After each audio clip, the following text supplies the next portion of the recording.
দুনিয়ায় একটা ফেনোমেনন হয়ে উঠছিল। শুধু ধর্মীয় গুরুত্বেই না, সামাজিক প্রভাব, অতুলনীয় একটা ইভেন্ট ম্যানেজমেন্ট ক্যাপাসিটি, জাতীয় ঐক্যের মঞ্চ হিসেবে বিশ্ব ইজতেমা এক শক্তিশালী ইমেজ নিয়ে দাঁড়াইতেছিল। যত রাজনৈতিক মতাদর্শিক বিরোধ থাকুক না কেন, শীর্ষ রাজনৈতিক নেতারা সারা দেশের মানুষের সাথে আখিরি মোনাজাতে দাঁড়াইতেন। কিন্তু ইসলামোফোব দুনিয়ার ভয় সম্মিলিত মুসলমানরা একসাথে দাঁড়ায় নামাজ পড়লেও ওদের চুলকানি শুরু হয়। এইটার এসে ঘরের অন্দরে হান্দাই দিতে চায়, কয় ধর্ম প্রাইভেট ব্যাপার, তুমি ঘরের মধ্যে করবা। আর বিশ্ব ইজতেমার মতো সুবিশাল দুনিয়ার দ্বিতীয় বৃহত্তম মুসলিম সমাবেশকে ধ্বংস করার পরিকল্পনা শুরু হয় ওয়ার অন টেররের প্রজেক্ট হিসেবে। এই কাজে প্রত্যক্ষভাবে হাত লাগায় ইন্ডিয়া। আর ইন্ডিয়ার বাংলাদেশের সকল লেসপেন্সার, আওয়ামী লীগ, ডেইলি স্টার এবং প্রথম আলো। অনেকে বলতে পারেন, আপনি সবকিছুতেই ডেইলি স্টারের সংযোগ দেখেন কেন? আরে ভাই, সংযোগ থাকলে আমি কি করব? দুয়ে দুয়ে 4 মিলে গেলে আমি কি সেটাকে 10 দেখাবো? তবে আমি এই ধর্মীয় ইস্যু নিয়ে দূরে থাকার সিদ্ধান্ত নিয়েছিলাম। আমি ভাবছিলাম আমাদের মুরব্বী আলেম ওলামারা এই ব্যাপারটা নিয়ে ডিল করবেন। কিন্তু যখন এর পিছে আওয়ামী লীগ, ভারতের পরিকল্পনা আবিষ্কার করলাম, প্রথম আলো, ডেইলি স্টারের সংযোগ আবিষ্কার করলাম, তখন এই সমাজের একজন হইয়া এই ইস্যু নিয়ে চুপ থাকতে পারলাম না। শুধু তাই না, কিভাবে ভারতের এই লেসপেন্সার গুলা বর্তমান সরকারের ঘনিষ্ঠ হওয়ার কাজ সফলভাবে সম্পন্ন করে ফেলছে, সেটা দেখে আমি আতঙ্কিত হয়ে গেলাম। বৈষম্য বিরোধী ছাত্রদের মূল নেতৃত্বের কাছাকাছি চলে আসছে তারা। এর ফলে ফ্যাসি বিরোধী লড়াইয়ের মূল শক্তি হেফাজতের সাথে বর্তমান সরকারের দূরত্ব তৈরির ঝুঁকি তৈরি হয়েছে। এই কারণেই তাবলিগ নিয়া মহা ষড়যন্ত্র দেশবাসীর সামনে উন্মুক্ত করে দেওয়াটা আমার কর্তব্য আর দায়িত্ব হয়ে দাঁড়াইল। আশা করি আমার দর্শকেরা এই এপিসোডের পরে তাবলিগ প্রসঙ্গে নিজেরাই সিদ্ধান্ত নিতে সমর্থ হবেন। আমি স্পষ্টভাবে দেখাই দেব তাবলিগ জামাতের এই দুই গ্রুপের মধ্যকার দ্বন্দ্ব বিরোধের পিছনে প্রত্যক্ষভাবে রয়েছে ইন্ডিয়া। কিভাবে? তাবলিগের ভেতরে যাদেরকে জুবায়েরপন্থী বলা হইতেছে, সেইটাই তাবলিগের মূলধারা। সেই পক্ষের সাথে আছেন বাংলাদেশের কওমি, দেওবন্দি, হেফাজত ঘরানার অর্থাৎ মূলধারার আলেম সমাজের প্রায় সকলেই, এবং তাবলিগের সাথে সংশ্লিষ্ট সাধারণ জনতার বৃহৎ সংখ্যাগরিষ্ঠ অংশ। আবার ইন্টারেস্টিং ব্যাপার হইতেছে, এই পক্ষ আদর্শগত এবং মনস্তাত্ত্বিকভাবে শেখ হাসিনার ফ্যাসিবাদী শাসন এবং ভারতীয় আধিপত্যবাদের ঘোর বিরোধী। এই পক্ষই তাবলিগের মধ্যে বৃহৎ সংখ্যাগরিষ্ঠ এবং সবচেয়ে প্রভাবশালী অংশ। 2 নাম্বার, তাবলিগের ভেতরে যাদেরকে এতাতি বা সাতপন্থী বলা হইতেছে, এই পক্ষের সাথে যারা আছেন তারা আওয়ামী ফ্যাসিবাদের অংশ, সহচর এবং ভারতপন্থী হিসেবে পরিচিত। এই পক্ষের সাথে যারা আছেন তাদের বড় অংশই সেকুলার এডুকেশনে শিক্ষিত। মূলধারার সুপরিচিত আলেমদের কেউই এই পক্ষের সাথে নাই। এই পক্ষের নেতৃত্বে বা সামনের সারিতে যারা আছেন, আসেন তাদের কয়েকজনকে আমরা দেখি। আলহাজ সৈয়দ ওয়াসিফুল ইসলাম, উনি কে? উনি ডেইলি স্টার পত্রিকার সম্পাদক মাহফুজা নামের স্ত্রী শাহিনা নামের ছোট ভাই। উনি হলো একজন মুক্তিযোদ্ধা। মানুষ হিসাবে খারাপ না, কিন্তু ওই যে মুক্তিযোদ্ধার ট্রেনিং আছে তো ইন্ডিয়ায়, তাই ইন্ডিয়াস ইন্টারেস্টের পাশে উনি দাঁড়াইছেন। ছবিতে দেখেন তাবলিগের এতাতি গ্রুপের মুরব্বী সৈয়দ ওয়াসিফুল ইসলাম সামনের সারির ডানি বসা, দেখা দেন এডিটর সাহেব। পেছনের সারিতে বসা সৈয়দ ওয়াসিফুল ইসলামের বোন, দিল্লি স্টারের সম্পাদক মাহফুজা নামের স্ত্রী, তার পেছনে দাঁড়ানো মাহফুজা নাম, এবং বাম পাশে এতাতি গ্রুপের অপর নেতা মুফতি ওসামা ইসলাম, পাগড়ি পরা। আর মৌলানা আবু রেজা নদভী, আওয়ামী লীগের এক ভোট ডাকাত এমপি। আর কে? সাতক্ষীরা জেলার আওয়ামী লীগের ভারপ্রাপ্ত সভাপতি কাজী এর্তেজা হাসান। আমরা তার পরিচয় আরো বিস্তারিতভাবে দেখব। আর কে? মুফতি ওসামা ইসলাম, সাতপন্থী অংশের অন্যতম মুরব্বী সৈয়দ ওয়াসিফুল ইসলামের ছেলে, মৌলানা মুয়াজ বিন রুর। এই সকলে, এরা সকলেই আওয়ামী ফ্যাসিবাদের সমর্থক এবং খুনি হাসিনা সরকারের ঘনিষ্ঠ হিসেবে পরিচিত। বিগত 15 বছরের দুঃশাসনের আমলে রাষ্ট্রীয় ছত্রছায়ায় এরা বাইরে উঠছে। এই তাবলিগের এই বর্তমান সংকটে কারা ইন্ধন যোগাচ্ছে? ভারতের আগ্রাসী হিন্দুত্ববাদী শক্তি এই অঞ্চলে ইসলাম এবং মুসলমানদেরকে দাবায় রাখতে নানা কর্মকাণ্ড চালাইছে, আপনারা জানেন। এর অংশ হিসেবে তারা নীরবে এবং সুশৃঙ্খলভাবে ইসলামের প্রচার, প্রসার এবং দাওয়ার কাজ চালায় যাওয়া প্রভাবশালী সংগঠন তাবলিগ জামাতে বিভেদ, বিরোধ এবং বিবাদ ঘটায় একে দুর্বল করার একটা মিশন হাতে নেয় ওয়ার অন টেররের পরিকল্পনার অংশ হিসেবে। ভারতের প্রেসক্রিপশনের পাশাপাশি আওয়ামী ফ্যাসিবাদী সরকারও এই ইসলামপন্থীদের মাঝে বিভেদ, বিবাদ, বিশৃঙ্খলা তৈরি কইরা নিজেদের ক্ষমতাকে হুমকি মুক্ত রাখতে বাংলাদেশের তাবলিগের সংকট সৃষ্টি করে। এই সংকটকে জিয়ায় রাখার কৌশল গ্রহণ করে। অথচ আপনারা যদি ইতিহাস দেখেন, দেখবেন তাবলিগ জামাতের কার্যক্রম প্রচলনের শুরু থেকে 2016 সালের আগ পর্যন্ত তাদের মাঝে কোনো মতাদর্শগত বিভেদ, কোনো বিবাদ, কোনো বিশৃঙ্খলা ছিল না। 2016 সালের পর থেকে এই বিভেদ শুরু হয় এবং এরপর থেকে ভারতের প্রেসক্রিপশন আর আওয়ামী লীগ তার নিজস্ব শক্তিকে এই বিভেদ তৈরিতে নিযুক্ত করে। আর বর্তমানে ফ্যাসিবাদের পতনের পরে তাবলিগের সংকট আরো গভীর হয়েছে। কেমনে? কারণ এইটা হইতেছে তাবলিগ লীগ। আসেন আমরা তাবলিগ লীগটা দেখি, কারা কারা এই তাবলিগ লীগ। আওয়ামী ফ্যাসিবাদী সরকারের পতনের পর বিচারক লীগ, আনসার লীগ, গার্মেন্টস লীগ, রিক্সা লীগ, ছাত্রলীগ, ইসকন লীগ এগুলোর মাধ্যমে বিপ্লব এবং জন অভ্যুত্থানকে নস্যাৎ করা এবং অন্তর্বর্তী সরকারকে ব্যর্থ করার দেশবিরোধী নানা চক্রান্তের মতোই ভারতের মদতপুষ্ট আওয়ামী ফ্যাসিবাদীরা তাবলিগের এতাতি গোষ্ঠীকে দিয়া একটা বড় গোলযোগের চেষ্টা করতেছে। এই এতাতিকেও একটা অতি ক্ষুদ্র অংশ, অথচ এদের শক্তিকে ফুলায় ফাপায় বড় করে দেখানোর চেষ্টা করা হয়। মাহফুজা নামের ঘনিষ্ঠ আত্মীয়তা সূত্রে ডেইলি স্টার এবং প্রথম আলো এই সংকটের শুরু থেকেই এতাতিদের পক্ষে নিয়ে তাদের অনুকূলে প্রচুর নিউজ প্রচার করে এবং ইন্ধন যোগায় আসে। এডিটর সাহেব, তাবলিগের এতাতিদের পক্ষে প্রথম আলো লিখা সার্চ দেন তো গুগলে, কার নিউজ আসে দেখেন।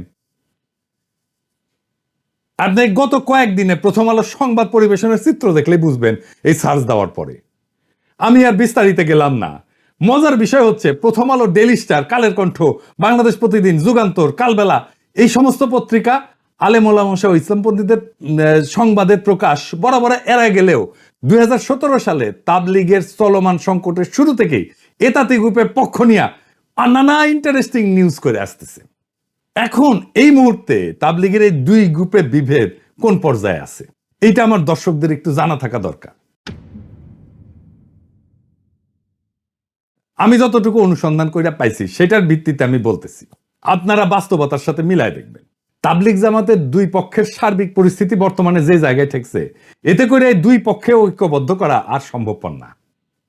কারণ এক পক্ষে যারা নেতৃত্বে আছেন তারা হইতেছেন মূলধারার আলেম সমাজ এবং অন্য পক্ষের নেতৃত্বে যারা আছেন তারা হইলেন আওয়ামীপন্থী জেনারেল শিক্ষিত। এই আওয়ামীপন্থী অংশকে নিঃশর্ত সমর্থন যোগাচ্ছে প্রথম আলো, ডেইলি স্টার সহ ভারত বান্ধব মিডিয়া সমূহ। কারণ সাধারণ মুসল্লি এদের সাথে নাই বললেই চলে, এদেরকে জিয়ায় রাখছে প্রথম আলো, ডেইলি স্টার সহ ভারতপন্থী মিডিয়াগুলা। আসেন এবার এই এতাতি নেতা একজন সৈয়দ কাজী ইর্তেজা হাসানকে দেখি। আসেন তার কিছু ছবি দেখি। দেখেছেন হাসিনার সাথে জননেত্রী শেখ হাসিনার ধর্মচিন্তা নামে বইও লিখছে, দেখেছেন? সাতক্ষীরার 2 আসনে আওয়ামী লীগের মনোনয়ন জমা দিতেছে। দেখেন এতাতিদের পৃষ্ঠপোষকতায় অনন্ত জলিলও আছে। অনন্ত জলিল মাঝে মাঝে দেখেন না ধর্ম নিয়ে সিক্কুর পারে, কেন? এই যে এই এতাতিদের সাথে আছে। অনন্ত জলিলের দেখে আবার অনেকে গইলা যায়, কারণ অনন্ত জলিল এই ইর্তেজা হাসান আর মুফতি ওসামা ইসলামের বন্ধু। এতাতি নেতারা আবার সিনেমাও বানায়, দেখেন, দেখেছেন? আবার ওইটা আবার অনন্ত জলিল প্রমোট করে, চমৎকার ডিস্কো হুজুর আর কি।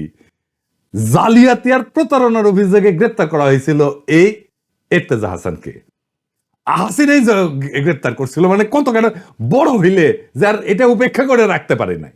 হাসিনার সাথে নিয়মিত সফরে যাইতো ইর্তেজা, আরব আমিরাতে গেছে, ইন্ডিয়া সফরে গেছে। তার প্রতারণার বিরুদ্ধে ঢাকায় মানববন্ধন পর্যন্ত হয়েছে। দেখেন দেখেন কি কয়, জাতির পিতার রক্ত দিয়া আরো বেশি ঋণী করে গেছেন ইর্তেজা হাসান।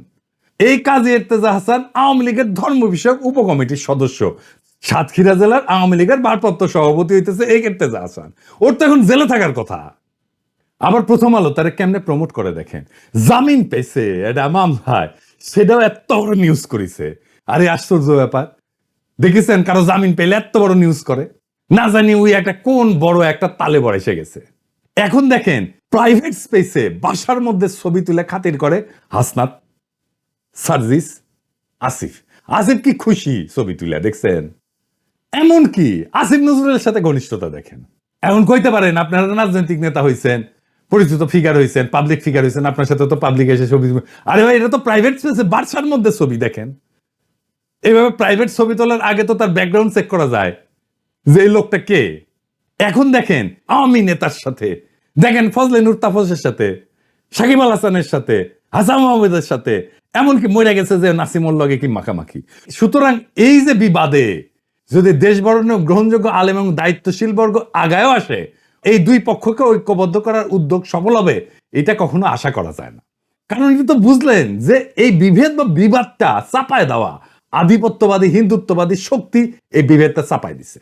এখন এই পর্যায়ে কি করা যায়, এটা একটা সলিউশন তো করতে হবে। ভাই আমি তো ডাইরেক্ট অ্যাকশনের লোক, এই এরতেজারে 3rd ডিগ্রি দেওয়া উচিত এক্ষুনি। তারে তো হাসিনাই ধরেছিল, ওই মামলা আজকে ওরা প্যাকেট করেন। এই ভিডিও যাওয়ার পরে যারা বিভ্রান্ত ছিলেন সাধারণ মুসলমান সমাজ, তারা সরে যাবে এই এরতেজাদের পিছন থেকে, অনেক বিষয় ক্লিয়ার হয়ে যাবে। এখনই সময় ইন্ডিয়ান ষড়যন্ত্রকে প্যাকেট করে দেওয়া পুরাপুরি। কারণ আমাদের তো তাবলিগকে রক্ষা করতে হবে, আমাদের সেই আগের ঐতিহ্যকে ফিরে আনতে হবে। এর বাইরে যদি ডাইরেক্ট অ্যাকশনে না যান, তারও পথ আছে। সরকার গ্রহণযোগ্য আলেমদেরকে নিয়ে একটা উদ্যোগ নিতে পারে। সেই ক্ষেত্রে জাতীয় স্তরে গ্রহণযোগ্য এবং তাবলিগের বাইরের আলেমদেরকে সম্পৃক্ত কইরা মতামত বা পরামর্শ চাওয়া যেতে পারে এবং তাদের মাধ্যমে পাওয়া প্রস্তাবনা দিয়া সমাধানের উদ্যোগ নেওয়া যেতে পারে। যে মুরব্বীদের নিয়ে উদ্যোগ নেওয়া যাইতে পারে, আমি কয়েকটা নাম বলি, আর দেখেন এটা আরো কিছু যুক্ত করতেও পারেন, কিন্তু আমি কয়েকজনের নাম বলতেছি। 1 নাম্বার, এর ধর্ম উপদেষ্টা তো থাকবেনই এখানে, হ্যাঁ, যে ডক্টর আফামা মাওলানা খালেদ হোসেন, উনি থাকবেন। 2 নাম্বার, জাতীয় মসজিদ বাইতুল মোকাররমের খতিব মুফতি আব্দুল মালিক, উনিও থাকবেন। সর্বোচ্চ কওমি মাদ্রাসার যে শিক্ষা বোর্ড, হায়াতুল উলউইয়ার চেয়ারম্যান এবং বেফাক বোর্ডের সভাপতি মুফতি মাহমুদুল হাসান, উনিও থাকবেন। আর দেশের প্রাচীন বৃহৎ মাদ্রাসা হিসেবে সমাদৃত হাটহাজারী মাদ্রাসার পরিচালক এবং পটিয়া মাদ্রাসার পরিচালক, ওনারা থাকবেন। ইসলামিক ফাউন্ডেশনের গভর্নর এবং বোর্ড অফ গভর্নর্সের সদস্যবৃন্দ থাকবেন। তবে এখানে আমি একটা জিনিস একটু বলে রাখি, কিছু মনে করেন না। আমি যে বিষয়টা বলে রাখতেছি এটা সতর্কতা হিসাবে, মানে আপনাদের সাথে মহব্বত নাই আমার এই বিষয়টা এরকম মনে করেন না। যেমন ধরেন, যদি এটা সত্যিকার অর্থে সমাধান করতে চাই, তাহলে জাতীয় স্তরে সুপরিচিত গ্রহণযোগ্য ইসলামিক ব্যাখ্যিত আলেম বাছাই করার সময় কয়েকটা বিষয় একটু খেয়াল রাখতে হবে, একটু মেহরবানি কইরা। যেমন ধরেন আহলে হাদিস মতবাদপন্থী, মাজারপন্থী বা জামাত ইসলামী ঘরানার কাউকে রাখাটা ফলপ্রসূ হবে না। এই জন্য না যে আমি ওনাদের মহব্বত করি না, সেই জন্য তা না, ওনাদের বাইরে রাখতে বলছি কারণ এই 3 মতাদর্শের লোকজন তাবলিগ জামাতের কার্যক্রমকে পছন্দ করেন না। তাই এই সমস্যা সমাধানের ক্ষেত্রে, কার্যকর সমাধানের ক্ষেত্রে আন্তরিকতা দেখাতে পারবেন বা তাদের ইনপুটটা কাজে লাগবে, এইটা আমার সন্দেহ আছে। তো ওনারা বাইরে থাকলেই ভালো আর কি, এটা যাদের অ্যাফেয়ার্স তারাই এটা ম্যানেজ করলেন। তো এই সংকটের সমাধান কিভাবে হইতে পারে সেটা মুরব্বীরা আলাপ করবেন। আমি এটা রাস্তা বাতলাই দিতে পারি যেভাবে হইতে পারে আর কি। দেখেন, শুনে দেখেন, ভালো লাগলে নেবেন, না লাগলে ফেলা দেবেন, কোনো অসুবিধা নাই। আসেন সেটা কি হইতে পারে সেটা দেখি। যেহেতু আমরা আগে দেখছি যে 2 পক্ষকে একীভূত করা অসম্ভব, সুতরাং এর স্থায়ী সমাধান করতে হলে বিশেষভাবে কেন্দ্রীয় মার্কাজ মসজিদ এবং ইজতেমা মাঠ পৃথক করার উপরে 2টা পদক্ষেপ নিতে হবে। 1 নাম্বার, কাকরাইল মসজিদ, যেটা বিপুল সংখ্যাগরিষ্ঠ ওলামায়ে কেরাম, তার নেতৃত্বাধীন পক্ষকে কেন্দ্রীয় কার্যক্রম চালানোর জন্য সম্পূর্ণভাবে ছেড়ে দিতে হবে। রাজধানী ঢাকা পৃথক অন্য একটা মসজিদকে নির্বাচন কইরা সাতপন্থীদেরকে তাদেরকে কার্যক্রম পরিচালনার জন্য পৃথক করে দেওয়া যেতে পারে। 2 নাম্বার, টঙ্গীতে যে বাৎসরিক বিশ্ব ইজতেমা, এর আয়োজনে পাশাপাশি বা লাগোয়া সময় ভাগাভাগি না কইরা ন্যূনতম 1 বা 1.5 মাসের বিরতি দিয়া উভয় গ্রুপের জন্য বরাদ্দ দেওয়া যেতে পারে। তবে সবচেয়ে ভালো হয় টঙ্গীর বিশ্ব ইজতেমা স্থল বিপুল সংখ্যাগরিষ্ঠ ওলামায়ে কেরাম এর নেতৃত্বাধীন পক্ষকে ছেড়ে দিয়া সাতপন্থীদের জন্য পৃথক ইজতেমা ময়দান নির্ধারণ করে দেওয়া। এইটা আলাপ আলোচনার মাধ্যমে এই 2টা সিদ্ধান্ত যদি নেওয়া যায়, আশা করা যায় তাবলিগ নিয়ে 2 গ্রুপের চলমান সংকট মোটা দাগে সমাধান হয়ে যাবে। তারপরে যত দিন যাবে আস্তে আস্তে আস্তে আস্তে এই বিষয়টা সেটেল করে যাবে। কারণ ইতিমধ্যে জেলা পর্যায়ে এই 2 গ্রুপের মার্কাজ মসজিদ কিন্তু পৃথক করা হয়ে গেছে এবং যে কারণে জেলা পর্যায়ে বিশৃঙ্খলা বা সহিংসতার তেমন কোনো খবর পাওয়া যায় না। এটা কিন্তু মোটামুটি জেলা পর্যায়ে সেটেল, কেন্দ্রীয় পর্যায়ে এসে সেটেল হয় না। তাই কেন্দ্রীয় পর্যায়ে এই পদক্ষেপগুলো নিলে এটা সেটেল হয়ে যাবে আমি আশা করি। রাজধানীতে 2টা জিনিস, কেন্দ্রীয় মার্কাজ মসজিদ এবং ইজতেমার মাঠ, এটা যদি পৃথক করা না যায় তাহলে তাবলিগের চলমান সমস্যার সমাধান আসবে না, হবে না, বরং এইটাকে পুঁজি কইরা বিভিন্ন সুযোগ সন্ধানীরা উভয় গ্রুপকে নানাভাবে প্ররোচিত কইরা সমস্যাকে জিয়ায় রাখবে বা আরো প্রকট করতে চাইতে পারে। তাবলিগের উপরে যে কালো ছায়া নামছে ভারতের পরিকল্পনায়, তা আমাদের দূর করতে হবে। আমাদের হারানো ঐক্যের ঐতিহ্য পুনরুদ্ধার করতে হবে, আর এটা করা খুবই সম্ভব। আপনারা জানেন সমস্যা কোথায়। সমস্যার উৎস যদি চিহ্নিত করা যায়, তাহলে সমাধান করলে অর্ধেক হইয়া যায়। আমার মনে হয় আমি সমস্যাকে চিহ্নিত করে সমাধানের পথ দেখাই দিতে পারছি। এখন বাকি কাজটা মুরব্বীরা যদি শুরু করেন, তাইলে দেশের একটা বড় সমস্যার সমাধান হইয়া যায়। এবং আমরা কলে আপনাদের দিকে তাকায় আছি, সারা দেশের মানুষ তাকায় আছে। সমস্যাটা মেহরবানি কইরা মুরব্বীরা আপনারা সমাধান কইরা ফেলে আমাদেরকে স্বস্তি দেন, দেশবাসীকে স্বস্তি দেন এবং ঐতিহ্যকে পুনরুদ্ধার করেন এবং ভারত